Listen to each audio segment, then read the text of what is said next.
interview mo karon kay siguro istoryahan ko dito ang ang shift ng EBS no ako na security police sa airport.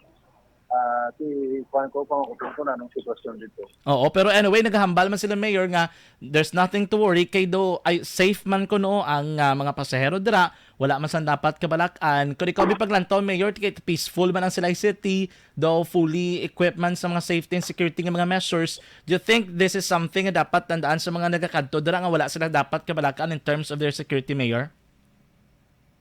So amo na sa Silaya kung na sila secure na sila.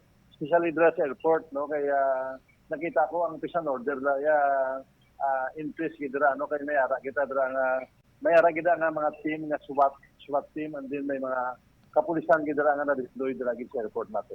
Kumbaga secured ang aton nga international airport. Yes, action dano muna security about sa security as ang aton nga mga sumalakay dira inaya mapasigurado ginaton nga daw ay problema. Oo, kay ginabi na mayor, this was just simply sent man gin-send lang ang adto nga mensahe gamit ang feature abi nga may ara ang pila ka mga iOS o mga iPhone. So amo na to na baton. Kaya mga diri sang taga aviation security, kung nagpasulod ra bomba or mga ano man kompleto man, mabalaan kung sino nagdala, kay may mga CCTV gani even pagpasulod pa lang sa airport, ara pa lang sa dalan, ang mga gali mga traffic lights kuno may mga CCTV gali nga naka-install. So paano mo na in-place na action dyan ang about sa CCTV at yara.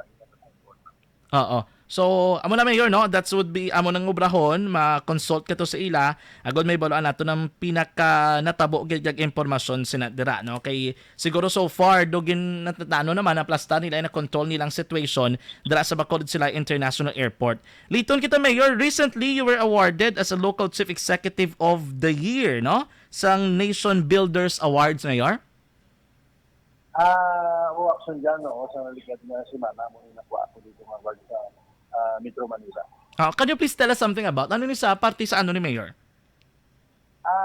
Tiyan mo ni siya ang nabutang dire sa ako no nga Nation Builders no ang Muslim Award. So ang sa ako niya nga na-award mo ni ang local chief executive of the year. Mm-hmm. No, so isa man ako dara ka napilian.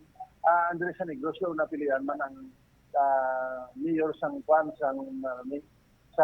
Cadiz na si Mayor Escalante. Mm-hmm. Bading Escalante. And then kinamo man sa mga mayors no sa bilog na Pilipinas sa ato dito. But this is just your first year, di ba? Una mo pa lang nga tuig dira nga pagpangalagad bilang alkalde. Action dano, first year ko pa lang. Pero anong mga parameters man, anong ginbasihan nila mayor if naka ka sang ila gito nga kung paano ang mga criteria, paano nila ginkuha ining local chief executive of the year award?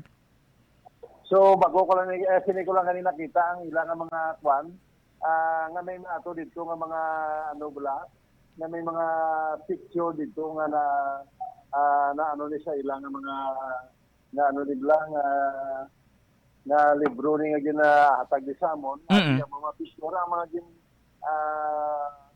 accomplishment ko sa mga area. So amo ni isa nila ka Quandre no kana attach nila sa siguro ba si amo ni isa nga ginakuha nila base. Ang performance siguro sa kada mayor na kung chief executive.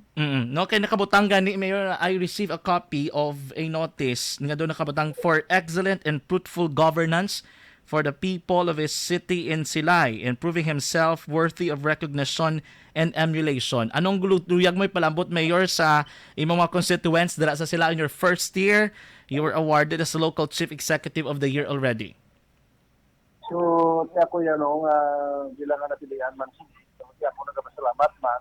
Pag hindi para lang sa akon, kundi para again sa bilungan sila noon na ginapakita nila nga ang ilang mayor nagatingo agad para sa kayuan siyang pangkabilugan na sila noon. So amo na nga ako niya, way mo ko niga amat sa mga muning award, no kay way mo ko niga paabot ang ako niya nga gusto lang niya nga tudo lang na serbisyo para sa mga akong constituents mo lang ginayang ako.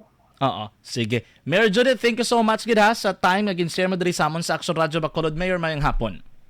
Aming hapon, salamat at sundan. Thank you. Action Reports, Afternoon Edition. Si Mayor Judith Galiaga makaakson sang Silay City, according diri sa iya, so far wala pa naglambot siya dra, no? Ang ining report, kung ano kabugusan